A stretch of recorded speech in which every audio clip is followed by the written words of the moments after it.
آداب، میں ہوں وسعت اللہ خان اور میرے ساتھ ہیں زرار کھوڑو اور شاہزیب جیلانی۔ بنگلہ دیش میں کل عام انتخابات ہو رہے ہیں۔ اسلام آباد اور دلی کے فیصلہ سازوں کا فوکس اس وقت ڈھاکہ سے آنے والے ممکنہ نتائج پہ ہے۔ اس پہ ہم کچھ دیر میں بات کریں گے اور ڈھاکہ بھی چلیں گے۔ اور اب تو اقوام متحدہ کی سلامتی کونسل کے ایک جائزہ پینل نے بھی کہہ دیا ہے کہ کالعدم TTP افغان طالبان حکومت کی آنکھوں کا تارا ہے۔ اس رپورٹ کا بھی جائزہ لیا جائے گا، لیکن پہلے پشاور، جہاں کور ہیڈ کوارٹر میں آج اعلیٰ سطحی اجلاس میں وفاقی وزیر داخلہ، قومی سلامتی کے مشیر، کور کمانڈر پشاور اور وزیر اعلیٰ سہیل آفریدی نے بھی شرکت کی۔ جو فیصلے ہوئے ان میں یہ بھی ہے کہ ترقیاتی منصوبوں کی نگرانی اور عسکری کارروائیوں کے جائزے کے لیے وزیر اعلیٰ کی صدارت میں ایک ذیلی کمیٹی قائم ہو رہی ہے، جس میں وفاقی اداروں کے نمائندے، کور کمانڈر پشاور، صوبائی چیف سیکرٹری اور IGP شامل ہوں گے۔ دہشت گردی سے نمٹنے کے لیے وفاق اور خیبر پختونخوا یکساں پالیسی اختیار کریں گے۔ غیر قانونی سم کارڈز، دھماکہ خیز مواد اور بھتہ خوری سے نمٹنے کے اقدامات جاری رہیں گے، جبکہ نان کسٹم پیڈ گاڑیوں کی پروفائلنگ بھی شروع کی جا رہی ہے۔ آپ بھی سوچ رہے ہوں گے کہ یہ تو معمول کی خبر ہے، اس میں ایسا نیا کیا ہے؟ لیکن اگر آپ کو یاد ہو کہ صرف چند دن پہلے ہی وفاقی اور خیبر پختونخوا کی صوبائی حکومتیں کس طرح ایک دوسرے کے پیچھے لٹھ لے کے دوڑ رہی تھیں۔ ہمارے ساتھ ڈان پشاور کے بیورو چیف علی اکبر موجود ہیں۔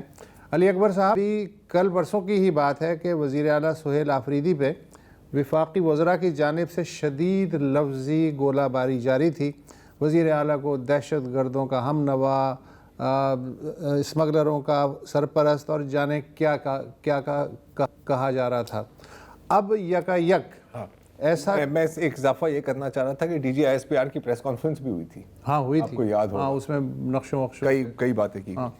اب یک ایسا کیا چمتکار ہو گیا ہے کہ وفاق اور صوبہ ایک بار پھر ہنسی خوشی رہنے کی کوشش کر رہے ہیں؟ شکریہ وسط صاحب، آپ نے جو ہے وہ تفصیل بتا بھی دی، اور یہ سوال جو ہے کل کے اجلاس کے بعد ہم سے بہت سارے جگہوں پہ سوال کیا جا رہا ہے کہ کیا جو سہیل آفریدی پر دہشت گردی 9 مئی اور ریڈیو پاکستان پر حملے کے الزامات تھے، پھر اسمگلر بھی تھا، منشیات فروش بھی تھا، تو وہ دھل جائیں گے؟ تو یہ جنرلی یہاں پر یہ چیزیں جو ہے وہ ڈسکس ہو رہی ہے۔ تاہم کل کا جو اجلاس تھا وہ غیر معمولی تھا۔ غیر معمولی اس سینس میں کہ پہلے بھی ایسے اجلاس ہوئے ہیں 2-3 جس میں وزیر اعلیٰ، کور کمانڈر اور دیگر حکام نے شرکت کی ہے، تاہم ایسا کلیئرٹی کے ساتھ کوئی بیانیہ سامنے نہیں آیا تھا جیسا کہ کل والا ہے، اور اس میں کلیئرلی یہ لکھا گیا ہے کہ دونوں صوبائی اور وفاقی حکومت جو ہے دہشت گردی کے خلاف جو ہے وہ مؤثر حکمت عملی پر حکمت عملی نہ صرف اپنائے گی بلکہ اس پر عمل درآمد کو بھی یقینی بنایا جائے گا۔ جو کچھ دن پہلے سے خبریں آ رہی تھی، ہفتے سے، کہ جو برف پگھل رہی ہے تحریک انصاف، سہیل آفریدی اور اسٹیبلشمنٹ کے درمیان، اور اس میں جو ہے مشیر داخلہ سمیت 1-2 اور بندوں نے بڑا کردار بھی ادا کیا ہے کہ جو ہے اس سسٹم کو چلانے کے لیے، اور خاص کر جو خیبر پختونخوا میں دہشت گردی کا ایشو ہے، تو اس کو چلانے کے لیے جو ہے یہ اتفاق ضروری ہے۔ اور پھر کل ہم نے اسی اجلاس میں وہ اتفاق دیکھ بھی لیا، اور مزے کی بات یہ ہے کہ پہلے سے اسکیجول بھی یہ اجلاس نہیں تھا، اور اچانک ہی یہ کابینہ کا اجلاس کل طلب کیا گیا تھا، پھر اس کو منسوخ کر دیا گیا، اور یہ اجلاس جو ہے وہ ہو گیا، جس کے اندر 3-4 ایشوز پر جو ہے وہ صوبائی، مرکزی اور اسٹیبلشمنٹ کی جو ہے وہ اتفاق رائے ہو گئی ہے۔ دوسرا ہے کہ یہ جو گراؤنڈ بنایا جا رہا تھا اور جس طریقے سے انفارمیشن آ رہی تھی کہ اب برف پگھل جائے گی، تو اس کا مظاہرہ ہم نے اسلام آباد میں بھی دیکھا، اڈیالہ میں بھی دیکھا، اور پھر مطلب جو یہاں بھی یہ چیزیں جو ہے وہ سامنے آئی ہے۔ اڈیالہ میں کیا دیکھا؟ یہ جو ملاقاتیں ہو رہی ہے اور جس طریقے سے وکیل ملے، اور بھی BB سے بھی ملاقات کروا دی گئی ہے، اور اسی طرح اور بھی مزید خبریں آ رہی ہے کہ شاید وزیر اعلیٰ بھی کل وہ جا رہے ہیں اڈیالہ، تو یہ امکان بھی ظاہر کیا جا رہا ہے کہ شاید ان کی بھی ملاقات جو ہے وہ بانی پی ٹی آئی سے ہو جائے گی. اچھا تو یہ وہ ہیں جن کو ہم کہتے ہیں کیا کہتے ہیں C B M confidence ICBM نہیں آئی نہیں ہے ابھی, وہ بھی شاید آ سکتی ہے, اس کا کوئی بھروسہ نہیں, ابھی صرف سی بی ایم ہے. اچھا اب علی اکبر یہ ماحول تو کچھ ٹائم سے بن رہا ہے نا. دیکھیں 2 فروری کو خیبر پختونخوا کے وزیر اعلیٰ ملتے ہیں وزیر اعظم شہباز شریف کے ساتھ. اچھا ویسے تو کہا گیا کہ جی ہم نے این ایف سی پہ بات کرنی ہے, لیکن آپ لائن اپ چیک کریں نا, وہاں پر وزیر داخلہ محسن نقوی بھی تھے اور رانا ثناء اللہ بھی تھے. تو این ایف سی کی باتیں شاید ان کے ساتھ نہیں کی جاتی, رائٹ. پھر 5 فروری کو کے پی کے ایپیکس کمیٹی, جس میں کہا کہ جی ہمیں کنسلٹیشن کوآپریشن اور کوآرڈینیشن کرنی ہے وفاق کے ساتھ. تو یہ ماحول بن رہا تھا. ابھی جو برف پگھلنے کی بات ہو رہی ہے علی اکبر صاحب, اگر ہم اندازہ لگائیں تو کتنی 5-10% یا اس سے زیادہ ہے؟ جی ہے, اس سے زیادہ ہے. اس سے زیادہ اس سینس میں بھی ہے کہ دیکھو پی ٹی آئی میں اگر کوئی اس طرح کا جو ہے وہ ایک چھت کے نیچے بیٹھتا ہے اسٹیبلشمنٹ سے یا مرکزی حکومت سے, تو اس کا حال بہت برا ہوتا ہے. ابھی وہاں بھی آنے والا تھا. لیکن جی لیکن اس میں اگر ہم یہ دیکھیں تو ایک جو فیصلہ ہوا ہے وہ یہ کہ وزیر اعلیٰ کی زیر صدارت جو ہے کمیٹی قائم کی جائے گی جو کہ متاثرہ اضلاع میں ترقیاتی کاموں اور عسکری کارروائیوں کا جائزہ بھی لے گی, اور اس میں عوامی نمائندے بھی شامل ہوں گے. یہ تحریک انصاف کا ایک بہت پرانا مطالبہ آ رہا تھا کہ جی بند کمروں کے اندر فیصلے ہوتے ہیں اور ہمیں اجلاسوں میں شریک نہیں کیا جاتا ہے, اور کور کمانڈر جو ہے وہ تو چیف منسٹر جو ہے ان کا عہدہ بڑا ہے. تو مسئلہ جو ہے ذرا حل ہو گیا ہے اور ان کو بھی سیف پیسج جو ہے وہ مل گیا ہے. تو یہ چیز اس کے اندر ہوئی ہے, اور ظاہری بات ہے جب اس طرح کے اجلاس سی ایم جو ہے وہ چیئر کرے گا یا بلائے گا تو اس کے اندر جو ہے یہ سی بی ایمز اور یہ جو ہے معاملات خوشگوار ہونے میں مدد ملے گی. خان صاحب کو پتہ ہے ان چیزوں کے بارے میں؟ خان صاحب کیونکہ نہیں دیکھیں علی امین ڈنڈا پور کے اوپر ایک جو مطلب کئی باتیں کی جاتی تھیں ظاہر ہے, لیکن ایک جو الزام تھا ان کے ساتھ کہ یار ہمیں پتہ نہیں لگتا کہ تم کس کے ساتھ ہو, تو کہیں یہاں پر یہ دوبارہ تو ریپیٹ یہ جتنی بھی علی اکبر اور ہم جتنی بھی گفتگو کر رہے ہیں یہ آج کی تاریخ کے لیے ویلڈ ہے, کل کے لیے اگر ویلڈ ہو تو بونس ہے. فروری کا ماہ فروری ہے, دوبارہ برف باری ہو سکتی ہے, سردی ابھی بھی ہے. اچھا علی اکبر صاحب, اب جو ملٹری ہے اس کی ہمیشہ ایک ڈیمانڈ یا کمپلینٹ بھی رہی ہے کہ جی ہم کلیئر تو کر لیتے ہیں, ہم ہولڈ تو کر لیتے ہیں, لیکن اس کے بعد ہم نے سویلین اتھارٹیز کو ہینڈ اوور بھی کرنا ہوتا ہے. اچھا دوسری جانب سے سویلین اتھارٹیز بھی ہیں, ان کی طرف سے بھی بات آتی ہے کہ جی ہمیں یہ ان علاقوں کو ہینڈل کرنے دیں. اس وقت آپ بہت بہتر جانتے ہیں کیا ہینڈ اوور ممکن ہے؟ کچھ علاقوں میں اتنی کیپیسٹی ہے, ہم جانتے ہیں کہ آج بھی ایک حملہ ہوا ہے جس میں میرا خیال ہے کہ 4 پولیس اہلکار شہید ہوئے ہیں, 2 اور حملے ہوئے ہیں جن کو روکا گیا ہے. جی علی صاحب, گزشتہ تقریباً 1.5 سال سے جو صورتحال چل رہی ہے خیبر پختونخوا کے اندر, جو بالخصوص ہمارے جو نادرن سائڈ ہے جس کے اندر شمالی وزیرستان, جنوبی وزیرستان, ٹانگ, ڈیر اسماعیل خان, مطلب جو یہ جگہ بنو ایون لکی مروت, تو یہاں پر تو گزشتہ 1.5 سال سے جو ہے صورتحال قابو سے باہر ہو گئی ہے. یعنی وہ نہ سول ایڈمنسٹریشن کا کام ہے, نہ مطلب جو پولیس کی وہ کیپیسٹی ہے. آپ نے دیکھا ہوگا کہ کئی اضلاع میں جو ہے وہ اعلیٰ ذلی عہدیداران جو ہے ان کو بھی ٹارگٹ کیا گیا اور وہ بھی شہید ہوئے. اس کے ساتھ ساتھ پولیس کا روزانہ آپ سنتے ہوں گے کہ ایسے 4 لیول کے جو لوگ ہیں وہ قربانی دیتے آ رہے ہیں. تو یہ جو اضلاع ہے جو جس کو متاثرہ اضلاع کہتے ہیں, تو اس میں اس وقت جو ہے وہ یہ سول حکومت کا کام نہیں ہے, ضلعی انتظامیہ کا کام نہیں ہے, ان کے ہاتھوں سے کام نکل گیا ہے. اور جب تک جو ہے وہ سیکیورٹی فورسز ساتھ نہیں دے گی, وہاں پر امن قائم نہیں کیا جائے گا, تو اس وقت تک جو ہے سول ایڈمنسٹریشن کے حوالے کرنا یا ان پر انحصار کرنا وہ ممکن نہیں ہے. اچھا, کمیٹی کے اجلاس میں مالاکنڈ ڈویژن پولیس ماڈل بھی ڈسکس کیا گیا کہ گریجولی پھر اسے باقی اضلاع پہ بھی, باقی ڈویژنز پہ بھی لاگو کیا جائے گا, وہ کیا ہے؟ سر اس میں کنفیوژن ہے. آج جو ہے وہ اس حوالے سے انٹرنیشنل میڈیا نے بھی رابطے کیے, پھر میں نے مزید, کیونکہ جو اعلامیہ آیا ہوا ہے یہ الگ ہے, اس میں لکھا ہے کہ جو ماڈل ہے طرز حکمرانی کا وہاں پر وہ اپنایا جائے گا, جبکہ بعض